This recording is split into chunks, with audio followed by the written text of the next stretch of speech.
Okay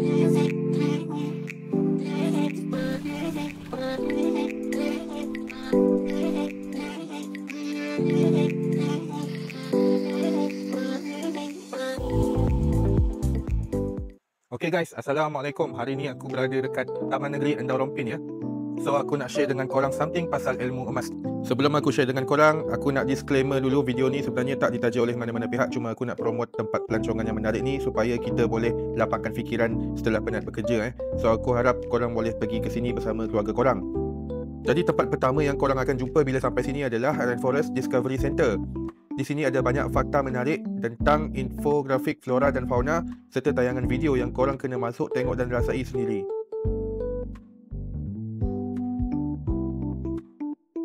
Tahu tak korang kenapa orang bijak sekarang suka simpan emas? Tak kira lah sama ada lepasan universiti, pelajar ataupun yang dah pencen pun masih tetap menyimpan emas.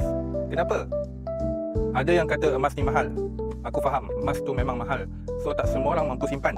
Tapi sebenarnya kalau kita nak mula menyimpan, kita kena simpan sikit-sikit. Lama-lama jadi jongkong emas.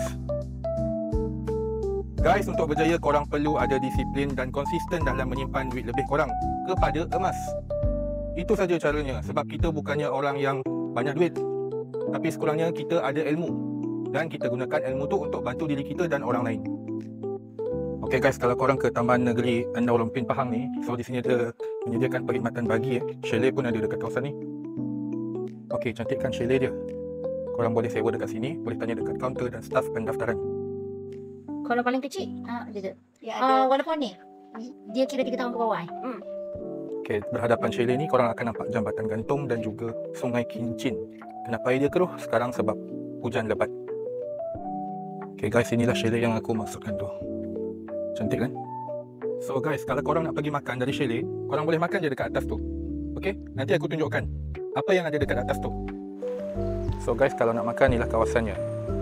Inilah kawasan main lodge tu. Kawasan ni korang boleh tanya dekat staf di kaunter pertanyaan dan tengok beberapa aktiviti yang ada dekat kawasan ni. Jadi untuk makan, jom kita naik tingkat atas. So guys, waktu aku buat rakaman ni suasana tengah hujan jadi kita dapat tengok depan ni Sungai Kincin, air dia tengah keruh. Tapi yang bestnya, kawasan ni memang rasa segar. Angin dia segar, anak-anak aku pun suka. Dekat sini boleh dengar bunyi burung. Memang sangat tenang dan mendamaikan. Untuk masuk ke kawasan ni, korang kena bayar tiket ya, ikut papan tanda yang aku tunjuk ni, ataupun korang boleh layari sendiri laman web dia. Okay guys, kalau korang rasa ilmu aku ni bermanfaat untuk korang, korang boleh tolonglah share dekat orang lain dan repost video ni. InsyaAllah aku akan update lagi video aku bila-bila aku ada masa lapang. So stay tune dan all the best penyimpan emas semua. Bye bye.